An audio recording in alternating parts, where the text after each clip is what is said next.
Sébastien pour le groupe et la chaîne Autodomo. J'espère que vous allez bien. On se retrouve ensemble aujourd'hui pour parler d'un petit détecteur d'ouverture de porte, de fenêtre, de la marque Konix. On va parler du Konix Senso Charge 2, donc qui fait partie de la gamme Easy de chez Konix. Si vous ne savez pas ce que c'est que la gamme Easy, on va en parler un petit peu dans la vidéo.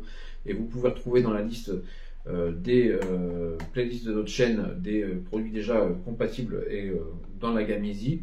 Donc voilà, c'est un petit capteur d'ouverture de porte qui est compatible avec Tuya Smart Life ou l'application Konix bien sûr. Et donc c'est un petit capteur, qui va être lui en batterie sur batterie. Donc c'est assez intéressant et vous allez voir qu'il a quand même une autonomie assez longue. Donc on se retrouve déjà pour un tour de boîte, un petit déballage et on fera une petite utilisation du produit, vous montrer le temps de réaction qu'il a, parce que c'est aussi intéressant sur un détecteur d'ouverture de voir la petite latence qu'on peut trouver. Donc on se retrouve déjà pour le tour de boîte. Donc on va faire notre petit tour de boîte de ce Konix Senso Charge 2. Donc on est sur une boîte de chez Konix, on le voit bien, hein, toujours un peu caractéristique avec le logo Konix en haut, la petite bande jaune en haut, et après on a le orange en bas. Le produit toujours bien mis en avant, donc là on nous explique bien qu'il fait partie de la gamme Easy. La gamme Easy, on en a parlé dans certaines vidéos, ça vous permet d'avoir du Wi-Fi et du Bluetooth, donc en cas de coupure de votre box internet, le Bluetooth lui va prendre le relais, et ça c'est plutôt le côté intéressant de cette gamme. Donc c'est un détecteur d'ouverture, il est donc Wi-Fi Bluetooth, batterie rechargeable, on va voir après la capacité de la batterie puisqu'elle est écrite derrière, c'est du port USB type C, donc ça c'est assez sympa. On vous parle d'App Control, donc vous allez pouvoir utiliser Tuya Smart Life ou l'application Konix, et avoir des notifications bien sûr, mais ça, chacun fera ce qu'il veut dans son usage. Donc là ici on vous montre donc les applications qui sont téléchargeables, Konix, Tuya ou Smart Life. Ça ne changera rien à votre usage. Moi ce que je vous conseille c'est déjà d'utiliser, si vous utilisez déjà une de ces trois applications, restez dessus, comme ça vous allez avoir une interopérabilité avec les produits que vous avez déjà connectés dessus, et ça voilà c'est à prendre en compte quand on fait l'installation. Donc là on vous explique que c'est un détecteur d'ouverture en Wi-Fi plus Bluetooth, ça on en a parlé, que c'est une batterie en lithium polymère, rechargeable hein, bien sûr, elle fait 500 mAh, une autonomie jusqu'à 1 an, ça on reviendra dessus après, parce que chacun, ça va dépendre de vos ouvertures de porte, ça va dépendre de plein de choses. On a un câble USB type C qui est fourni, vous allez pouvoir faire une alerte de batterie faible, et on a des dimensions de 72 par 31 par 13 mm, voilà. Et on a aussi l'autre dimension, puisque le capteur est bien sûr en deux parties, et donc l'autre ce sera de 53 par 12,9 par 10,7 mm. Donc on passe à l'arrière, le côté maintenant, batterie rechargeable, on en a parlé, notification smartphone, et vous allez pouvoir faire des automatisations faciles, et donc ça fonctionne avec aussi Alexa et Google Assistant. On va reparler ça dans la vidéo juste après. Donc on fait maintenant le déballage. Donc on fait le déballage ensemble, on tire toujours cette petite languette à l'arrière chez Konix. Voilà. Les boîtes sont toujours bien faites, hein. Ça c'est l'avantage de chez Konix. Alors quand on ouvre, on tombe directement sur le produit qui ressemble vraiment et totalement quasiment à la version 1 du Senso Charge. Alors on va mettre des petites parties juste ici. Voilà. Vous avez le troisième qui est là. Et donc à l'intérieur, il vous reste le Quick Start et le câble. Donc je vous mets tout là. Donc ici, petit Quick Start, si vous avez des questions, faut pas hésiter. Ils vous mettent toujours leur petit Quick Start chez Konix, où vous allez pouvoir aller sur l'application en scannant le QR code. On a ici le câble de charge. Alors le câble de charge, on voit bien que c'est un USB type C ici, USB classique ici. Donc ici là, si vous avez une question, oui, n'hésitez pas, le QR code lui va vous permettre d'aller sur le site et donc de voir les instructions, et si vous avez un doute, faut pas hésiter. Voilà. Donc hop, je mets ça là. On a ici les troisièmes pour chaque, hein, bien sûr, chaque partie. Alors ici, on va retrouver donc le port USB type C qu'on a ici. Alors, il y a à savoir qu'ici, vous avez à l'arrière un petit cache, voilà, pour avoir accès au reste. Alors, c'est vrai que c'était une question qui était revenue, que j'avais vu sur plusieurs fois sur certains groupes, certains sites, au forum. On cherchait souvent, certaines personnes cherchaient souvent le bouton reset. Bien enlever le cache, le bouton reset apparaît, le on-off apparaît. Et là, vous avez une grosse partie des caractéristiques du produit, où on va vous expliquer que c'est un sensor de charge, voilà, enfin on va refaire le tour avec les 500 mAh, la batterie, bon voilà, ça vous avez déjà vu juste avant.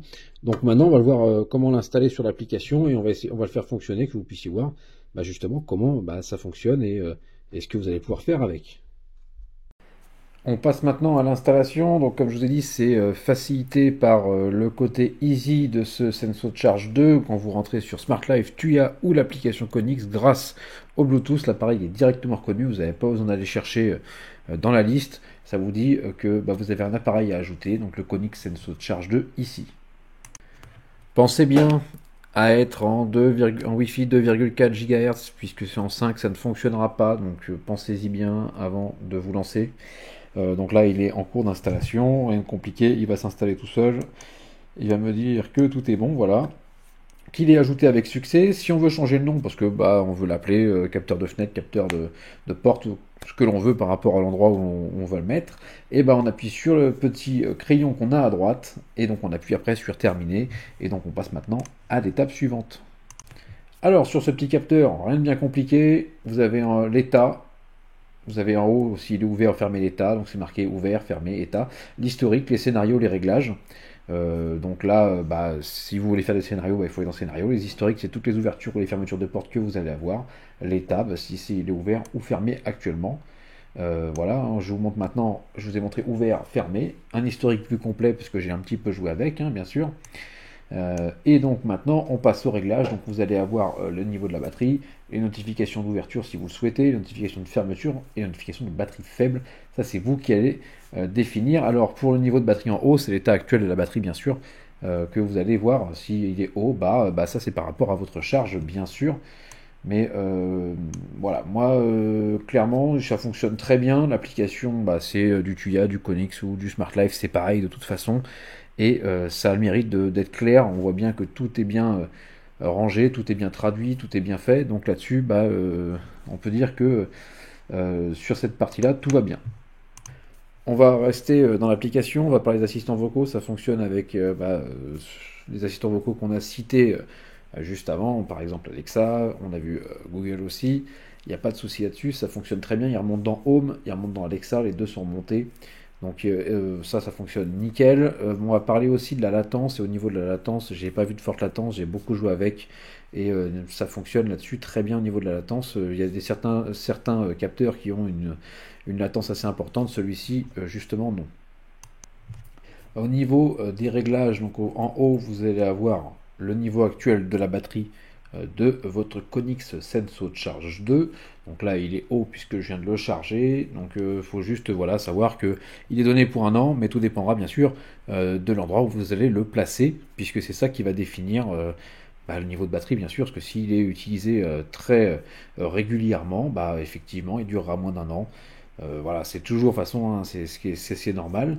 Donc on peut gérer les notifications d'ouverture, les notifications de fermeture, les notifications de batterie faible. Ça vous permet de gérer un petit peu ce qui vous intéresse. Moi personnellement, je vais enlever de la batterie faible, je vais mettre ouverture, fermeture.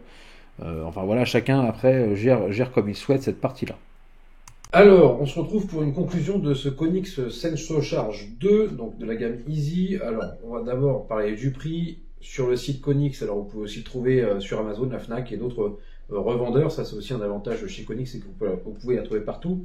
Alors il est annoncé à 22,90 €. Alors pour moi clairement, c'est quand même dans la gamme haute des prix sur les capteurs, parce que ça me paraît, c'est un peu au-dessus des prix classiques.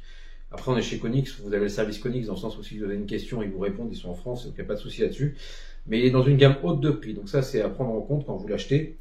Donc voilà, mais après, il a des avantages et des inconvénients. Alors déjà, pour moi, le plus gros inconvénient, ça va être le prix. Ça reste une somme, voilà. On a une technologie qui est en Bluetooth et en Wi-Fi, puisqu'il est en gamme Easy, mais j'aurais préféré, en parlant toujours d'inconvénients, qu'il soit en Zigbee. C'est vrai que pour l'instant, Konix ne fait pas de Zigbee, mais ça pourrait être intéressant à l'avenir que justement ce soit du Zigbee, et ça consommerait encore moins de batterie que là. Alors, autre inconvénient aussi, on va revenir, ça va être un plus et un moins, c'est que la batterie, elle est annoncée pour un an. Moi, des premiers essais que j'ai faits, au vu du calcul, tout va dépendre de votre usage quotidien, Ils sont basés sur un usage quotidien, je pense, avec un nombre d'ouvertures de portes ou de fenêtres. Moi, je ne tiens pas un an, je suis en dessous. Donc voilà, sur les 1 an, il ne faudra pas compter dessus. Certes, ce sera long, mais on ne sera pas sur 1 an. Alors on va parler du positif, donc déjà on va parler de la batterie, qu'on a vu un petit peu la capacité dedans. Ça, c'est un véritable atout, on n'a pas changé les piles. On arrive. On a aussi maintenant un port USB type C, donc ça c'est intéressant aussi, parce qu'on a maintenant un câble de téléphone, on charge, ça c'est top. La forme, elle est propre, elle est bien, elle s'adapte bien au niveau des fenêtres par exemple. Moi je l'ai utilisé pour ça. Et on a en point positif la gamme Easy qui vous permet de trouver le produit directement. Et autre aussi, puisque quand vous n'avez plus d'internet, la gamme Easy va rester lui en Bluetooth. Sur l'application, ça va faire du Bluetooth, on va utiliser le Bluetooth, et vous n'aurez pas réellement de grosses coupures, dans le sens où dès que vous avez une coupure Wi-Fi, le côté Easy prend le relais en Bluetooth, ça continue jusqu'au retour du Wi-Fi, mais c'est pas dans un usage Bluetooth tout le temps, dans le sens où ça va être du Wi-Fi classique, au cas où on est sur du Bluetooth, et voilà, au moins vous le savez. Et sinon, dans l'ensemble, c'est un bon produit bien fini, les dimensions sont pas non plus gênantes sur une fenêtre, et donc on nous annonce une autonomie jusqu'à 1 an, mais ça voilà, je vous le dis, ça va être un peu moindre, ça va dépendre surtout de l'endroit où vous allez le mettre et du nombre d'ouvertures et fermetures que vous allez faire avec. Donc voilà, si vous avez des questions, n'hésitez pas, vous pouvez les poser juste en dessous de la vidéo, et je vous dis à bientôt sur la chaîne Autodomo.